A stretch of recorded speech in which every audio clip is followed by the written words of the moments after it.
எஸ்கேயோட பராசக்தி படத்த பார்த்தாச்சு மக்களே. ஸோ எப்படி இருக்குது அப்படின்னு ஷார்ட் அண்ட் ஸ்வீட்டா பார்த்தரலாம். படத்துக்கு எஃப்டி ஃபர்ஸ்ட் டிக்கெட் தான் புக் பண்ணியிருந்தேன். பெருசா கூட்டம்லாம் தியேட்டர்லயும் இல்ல. So okay. இப்ப நேரா படத்துக்குள்ள மட்டும் பார்ப்போம். இந்த படம் எப்படி இருக்கு அப்படிங்கிறது ஒரே வார்த்தைலலாம் சொல்ல முடியாது.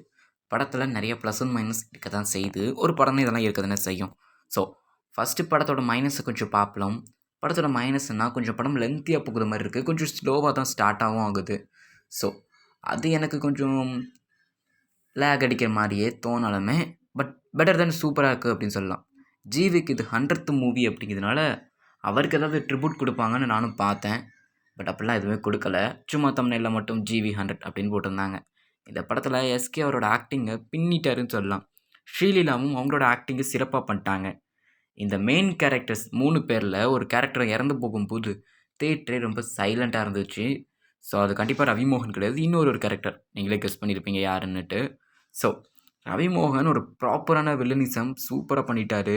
அந்த கேரக்டர் ஈவில் கிடையாது. ஆனால் அவன் கெட்டவன், வில்லன், ஈவி இறக்கமே இல்லாதவன் அப்படிங்கிற மாதிரி டிசைன் பண்ணுறது இந்த படத்துக்கு ரொம்ப அருமையாக இருந்துச்சு.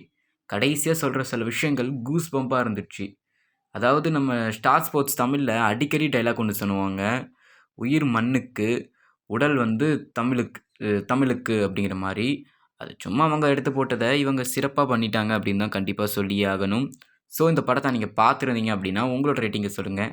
எனக்கு இந்த படம் ஓகேங்கிற ரேஞ்சுக்கு இருக்குது. பட் பார்க்கலாம், நல்லா தான் இருக்குது. நீங்களும் பாருங்கள், நல்லாயிருக்கும்.